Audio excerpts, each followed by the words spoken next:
Welcome to Giving You a Fresh Start. Hi, I'm Regina Sanchez, your spiritual life and health coach, believing in you.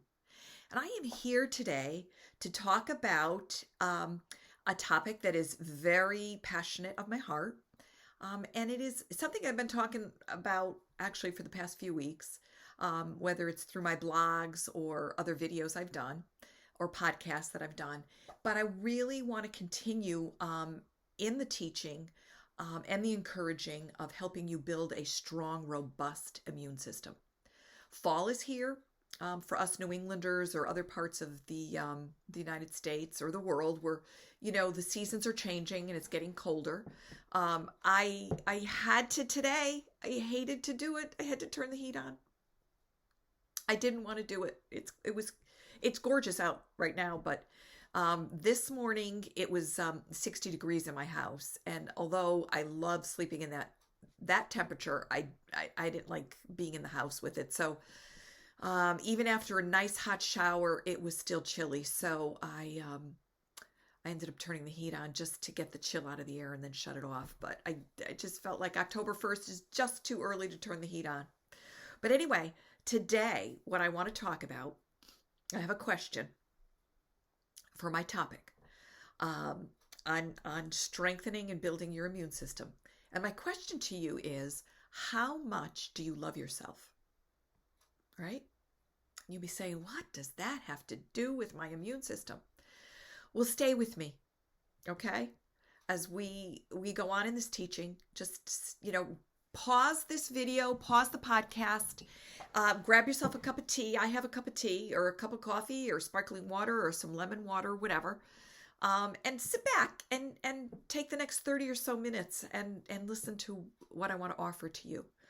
But right now I am drinking something by Organic India. And it is called Tulsi Sweet Rose. And it's actually quite delicious. It says it's stress relieving and magical. Ooh. But anyway, I think it tastes great, so I'm enjoying it. So pause me if you want and go make yourself something to sit and enjoy this teaching. So back to my question. How much do you love yourself? And it's an important question. And I'm going to bring back around to it, but I'm going to ask you another question before we get to the fullness of that question, right? And my next question is, I want to talk to you about medicine and what you define medicine as. What do you think medicine is? How do you define it? I know for me, for years, I defined medicine as a pill for an ill, right? Because if I had an illness, I went to the doctor, and more times than not, I was given a pill to treat my ill, right? But what if medication or medicine takes on another definition, right? And I love this definition from Dr. Judith Boyens. And I'm gonna read it here, so I want to make sure that I say it exactly like she said it. Medicine is about the way you live your life. Right? Think about that for a minute. What if medicine is the way you live your life? So let's continue on with there and maybe dive into what she might be meaning there, right? And let's break down medicine and the way you live your life into maybe 5 different categories for right now. There's probably more. I know there's more, but let's talk about 5. So the first one is, how are you relating to yourself? Right? And it goes back to that question that I asked at the beginning. How much do you love yourself? Right? And how are you relating to yourself? Do you like yourself even?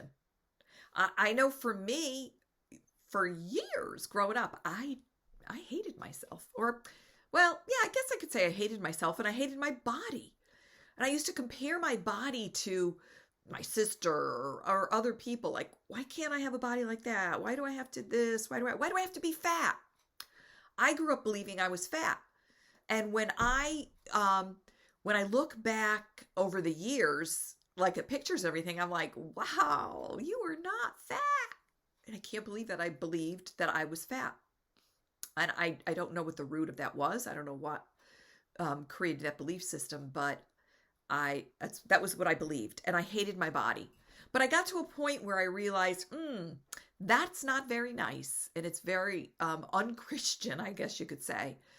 God created me. How dare I hate what he created? It's just like seeing a beautiful artist, create a picture, paint a beautiful picture or sculpt something gorgeous, and then you criticize it. That's really not very nice, right? So how are you relating to yourself? Are you loving yourself? Are you liking yourself? Are you being kind to yourself? Those are important things to look at. How are you relating to your family? Is it a stress-filled family situation that you're in? I know I grew up in a very stressful family. There was a lot of verbal abuse going on with my dad. One of the things that my dad, used to discipline when we were maybe out of hand or whatever was to call us stupid. And those words penetrated my spirit. They penetrated my soul, I should say. My spirit is pure and holy by the Lord, but my soul and my heart, my mind was infiltrated with that word. It was so rooted in me, and I actually thought it was gone for the most part until a couple of days ago. I couldn't believe it. So here I am in my business right now, and I am doing all new things, like new to me, right? I'm creating videos and podcasts. I wrote a book. I'm trying to get it uploaded on Amazon. All of these things unknown to me. I don't know what I'm doing, as I'm venturing into these new aspects of my business. And so the other day it was not going well, and it was a struggle. And my brain was hurting. So I finally said, that's it. I've got to get out of here. So it was about 3:00 in the afternoon. I went outside and I mowed my lawn. I got some fresh air. It was a beautiful day. The sun was out. And I got some exercise, and I had a chance to have a conversation with God, which I usually do in my gardening or whatever. And I love getting revelation from him. Especially I get revelation when I'm in the shower, which is kind of bizarre, but I did while I was mowing the lawn. And I felt like what he was trying to show me was that yes, I could go hire people to do all of these things for me, right?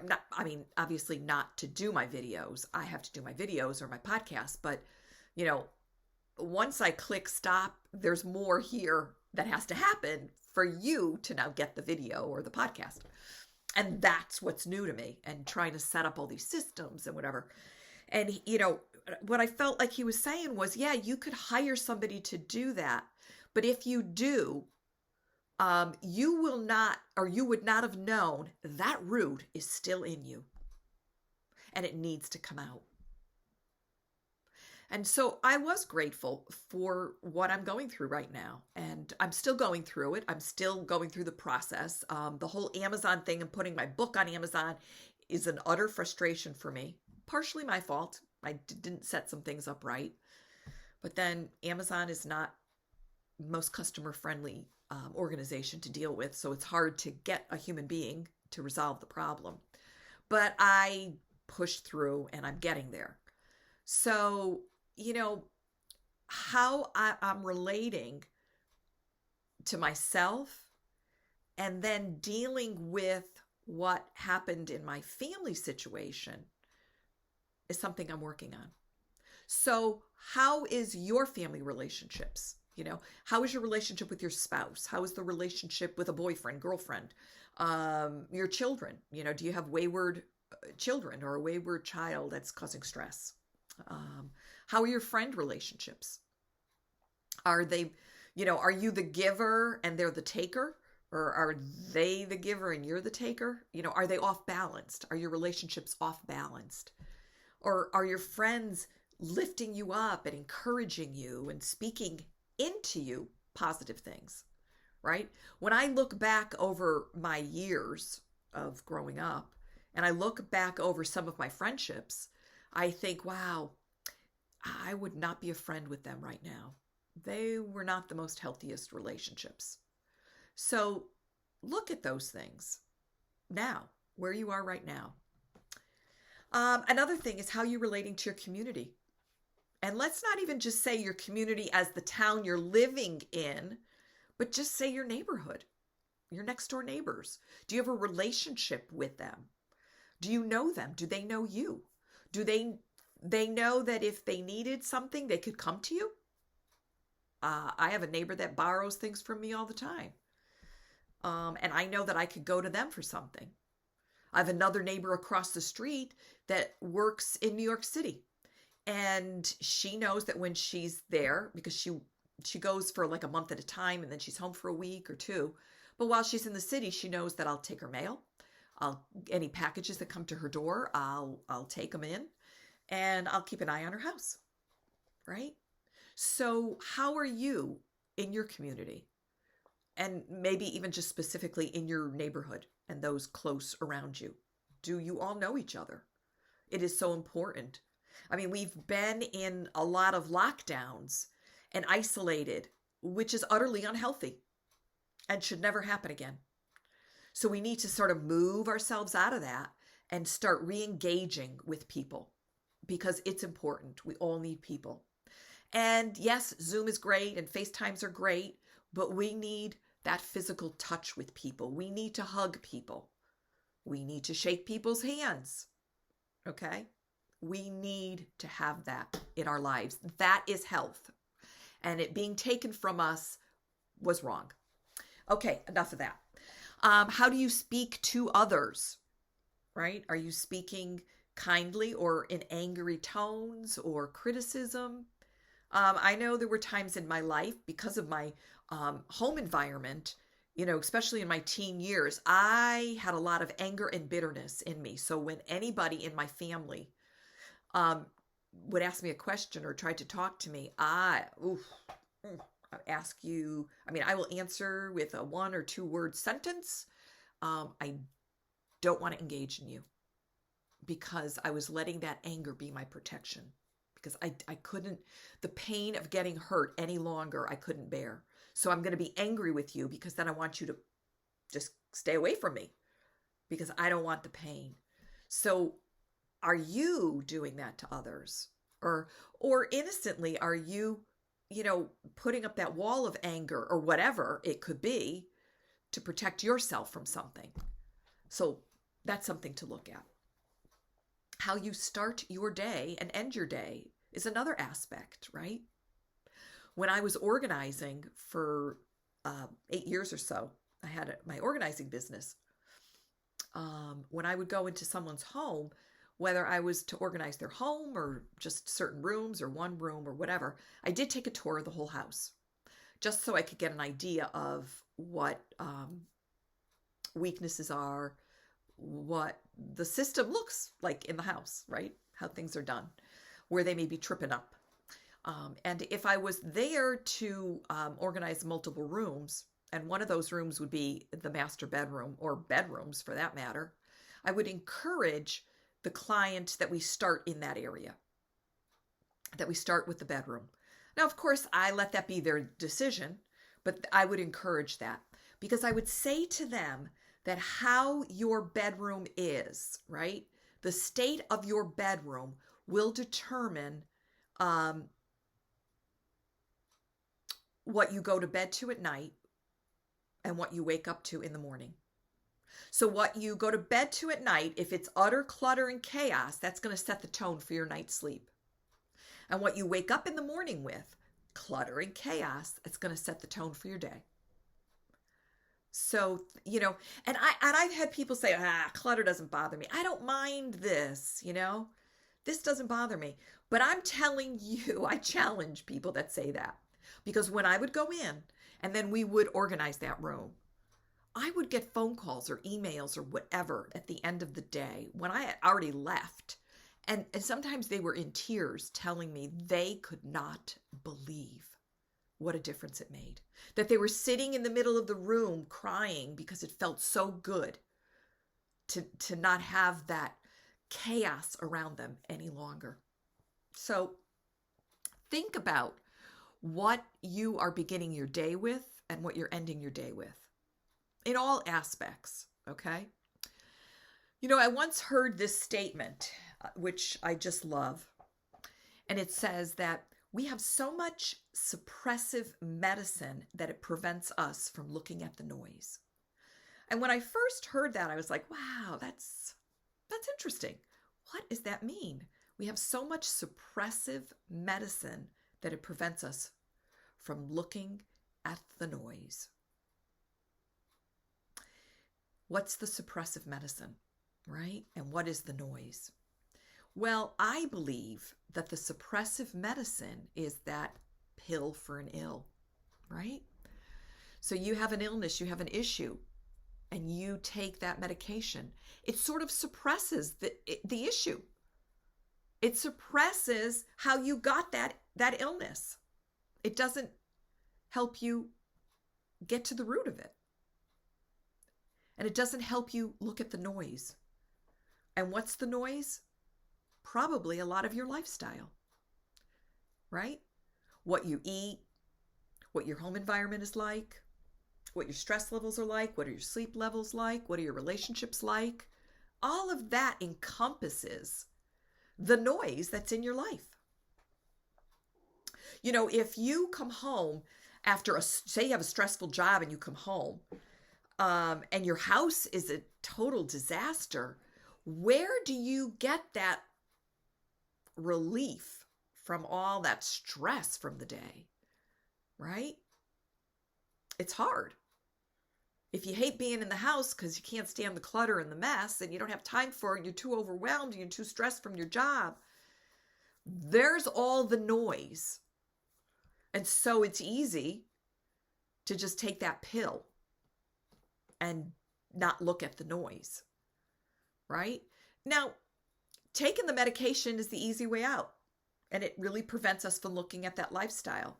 And I am not saying don't take ever medication or don't take your medication right now, God forbid, right? I'm not a doctor. I'm not here to tell you get off your medicines. What I am saying is if you have to take the medication, take it, but don't let it be your anchor. Take the medication until you can figure out what is causing it, and then look at those lifestyle changes that need to be made to perhaps then get you off that medication. You know, not every illness has to be, medicated right away. Yeah, but obviously there are some things that you probably really need to listen to the doctor and get on that medication. Like high blood pressure. If you have high blood pressure, you really need to tend to that because you don't want a stroke. So take that high blood pressure medication. But don't anchor it. Don't rely on it to always deal with your high blood pressure. Get to the root of why do you have high blood pressure? You know, are your hormones out of balance? Is your job causing it? Is your relationships causing the stress in your life, which is causing high blood pressure? I don't know. It could be a multitude of things, but look at it. And I'm going to take a little break here. I'm going to close my blinds because it's causing light. There, much better. Sorry. I just saw this light going across my face. So, like I said, don't not take the medication, but don't let it be the anchor in your life. You know, work on looking at lifestyles. And that's what my teaching is going to be about. It's going to be helping you to look at those things. I'm not saying you need to make every change today, God forbid, no. We're going to take it little at a time, little baby steps at a time. And, like I said, I always say this, and I'm always going to say it. I'm going to say it again. God created your body to heal itself, but your body needs the right tools and able to do that. And so I'm going to give you those tools little by little, and you're going to make those changes little by little. Is it hard? They're simple. What makes it hard is making the decision to make those changes. It's so much easier to say, I don't want to change my diet. Give me the insulin. Right? I don't want to change my diet. I'll deal with give me the medication for the autoimmune disease. That's easier. Well, sure, it's easier, but is it the best thing to do? It might be easy at this moment, but what are the side effects of that medication? Something to look at. And unfortunately, pharmaceutical companies, there is absolutely no way a pharmaceutical company can make those changes, or not make those changes, do those studies to know that, well, if you're on this medication and this medication and this medication, and then you add this medication, how that's going to affect. There's no way they can do that. I mean, in studies, when they do studies, studies are like 5 to 10 years long. How in the world could they ever test every medication or combinations of medications? They can't. So they don't know the interaction of medications. Medicine can be a absolutely miraculous entity, and it can also be devastating, tragic, and harmful. Right? Years ago, when it used to be the family doctor in the community, right?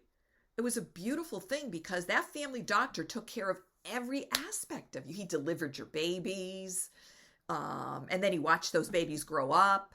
He knew all your illnesses, and he managed all your illnesses. He also was the family doctor, and he did home visits, so he knew the community. And he knew what was happening in the community. Oops, influenza is on the rise here. I've got too many of my, patients in this specific neighborhood. And they, could deal with it. Now, everybody's a specialist. So from that perspective, it's good being a specialist. They really can specialize in certain aspects. But that specialist is only focused on their specialty. And they're not looking at your body as a whole and how it's interacting with each other, right? And I had my first revelation on this back in oh my gosh, the early 90s, I guess it was. I don't know. I took my kids to their pediatric dentist, and I loved their dentist. They had a great experience, unlike myself when I was a child. But he was just a great dentist. But anyway, I was at the counter, either paying or making the next appointment or something. And on the counter was a stack of papers to for us to take. And it was suggestions and advice on what to do in the way of food for our children to help prevent cavities. And on there was do not, eliminate or cut back or whatever sugar, which makes sense, and replace it with artificial flavoring or artificial sweeteners. And I went, wow, that's crazy. So I said to the person behind the desk, I said, really? You guys recommend artificial sweeteners? And they said, well, oh yeah, because, the sugar really harms teeth. And I go, well, I agree, but artificial sweeteners harm the body. And she goes, well, we really only focus on the teeth. I was shocked. I was like, I couldn't believe it. It was shocking to me. And that's when I realized, wow, we need to be involved in our own healthcare and our own medicine and understand things. Or I remember years ago when my dad had heart disease and diabetes to the point where, he ended up being on insulin. He first started out with, watch your diet. That didn't work. And then it ended up, medication, and that didn't work. And then it ended up, he needed insulin. And that he did for years. And his diabetes gave him, or affected his body where he needed to have both his legs amputated. So he had his first amputation, and he's in the rehab. And I went to go visit him, and the nurse came in and took his blood sugar, and it was 365, right? 365. Now, mind you, it's supposed to be like 80 to 120. and his was 365. And sitting on his little table next to him was a stack of Fig Newtons.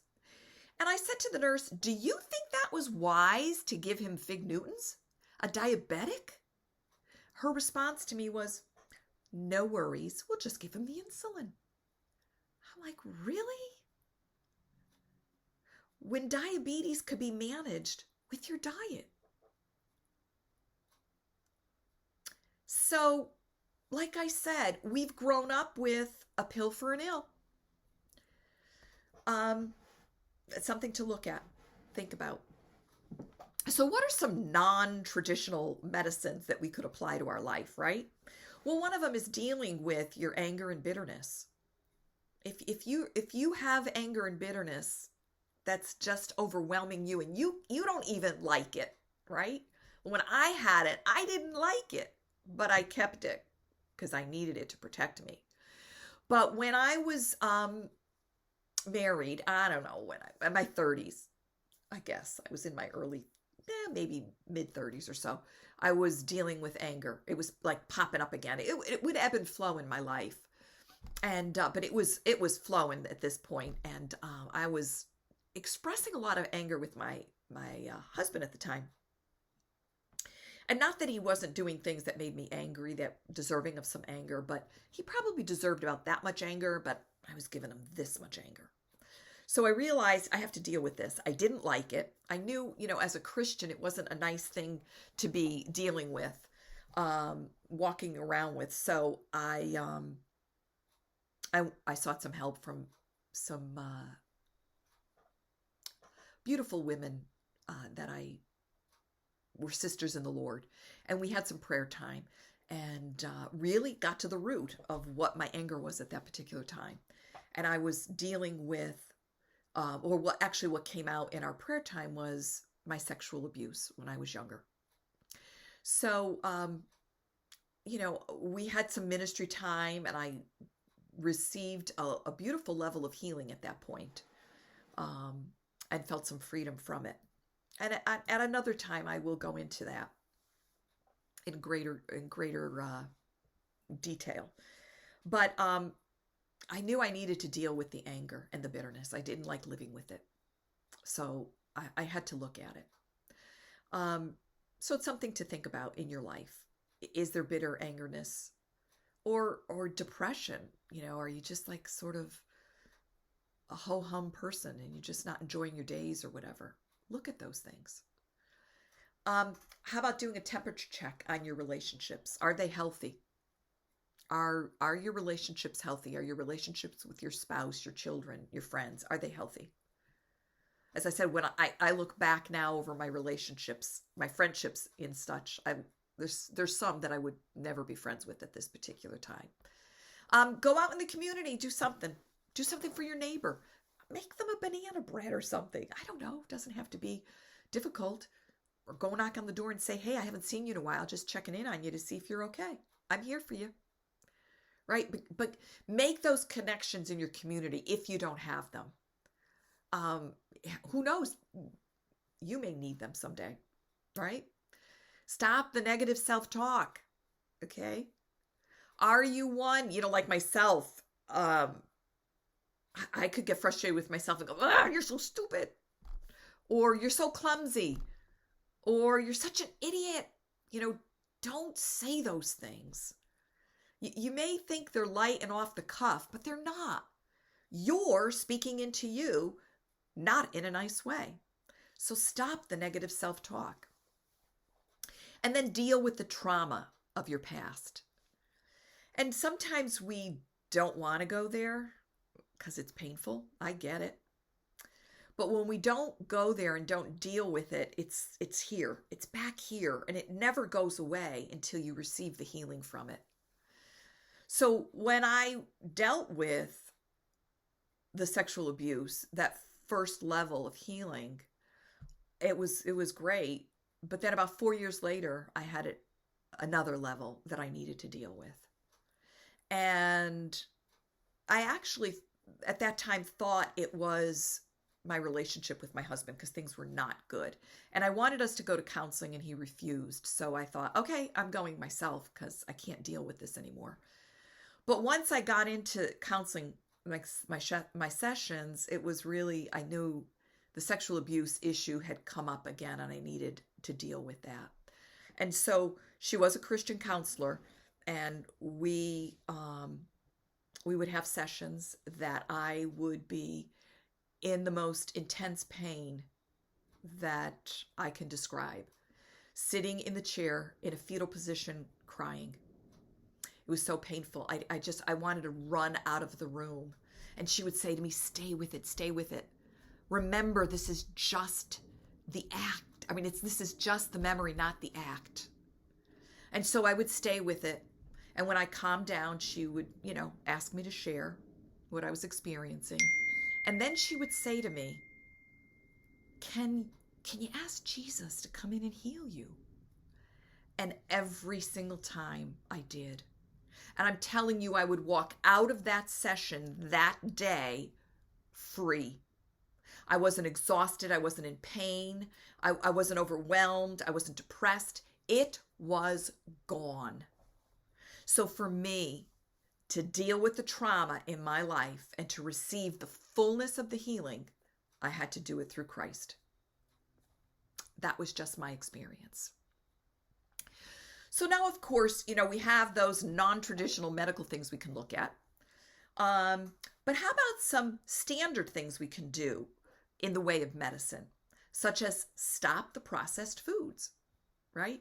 It is starting to come out, at least in my world, of health and wellness, in my community, okay? A lot of the truth is coming out about these big corporations and the things they put in these processed foods. Things that are causing you to be addicted to it, things that are causing you to be more hungry. Do you know that these artificial sweeteners actually cause you to have hunger? Or they're causing you to be depressed, have anxiety, and they're intentionally put in there. And there's a saying out there, one industry makes us sick and the other one finishes it off, right? So you get the corporate food production industry with their non-nutrient dense foods, right? The processed foods. There's no nutrition in those foods. I don't care what the boxes tell you. They're lying, right? So you've got this non-nutrient dense food that the grocery manufacturers are creating. And then Big Pharma comes in and finishes it off with the chemical medications. It's really something to think about. Okay? Another area is stop putting chemicals in our body. And I'm going to have a whole big teaching on this. But that is something that we absolutely need to look at. Our skin is the largest organ of our body. What we put on our skin goes into our bloodstream within seconds. All right. So we really need to think what we're putting on there. And our cosmetics and our body care products are not FDA approved. Not that I even trust if they were FDA approved. Okay. But they are not. And so who knows? I mean, they can put whatever they want in them. So it is really something that's worth your time investigating. Another issue is getting maybe 7 to 9 hours of restorative sleep. Now, you may say, I don't need that much sleep. I do fine on 6 hours. That's fine. If when you wake up after 6 hours, you feel restored and refreshed. But if you feel like you have you're hungover and I need that cup of coffee to wake me up, then that's not restorative sleep. We should not need a cup of coffee to get us going for the day, right? We need to have restorative sleep. And then change what we're cleaning our homes with. And we will have another session on that. And I will go over those issues with a fine-tooth comb because it's important, the chemicals that are in our body. In our body, on our body, and in our homes. So I said that I would offer a tip of the week at the end of my session. And I'm about to wrap this up. And I hope that you found this to be helpful.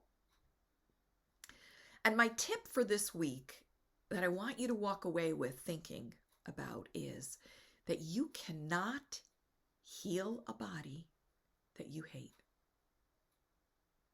And that circles us back to that question: how much do you love yourself? Because if you do not love yourself, it is going to be very, very hard to heal your body. Because you will not think enough of yourself to maybe go start exercising, or remove that processed foods, or maybe cut back on eating out, or whatever the situation might be. You cannot heal a body that you hate. So take some time and think about what we talked about. And I welcome any ideas, suggestions, comments that you might have. If there's a topic you would like more information on, please feel free to comment below the video or the podcast, or feel free to email me at info@reginasanchez.com. I am about to release a book that I hope will help people receive healing that they need. Emotional healing, physical healing, whatever. But it is about guiding you to the love of our Heavenly Father, and to understand how much He loves us. And He's there for us. And He created you beautiful and perfect. So as soon as I learn the whole Amazon thing and get that in order, the book will be up. But until then, I'm here, very excited to help you have a fresh start. Have a great week, and I look forward to seeing you next week. Bye-bye.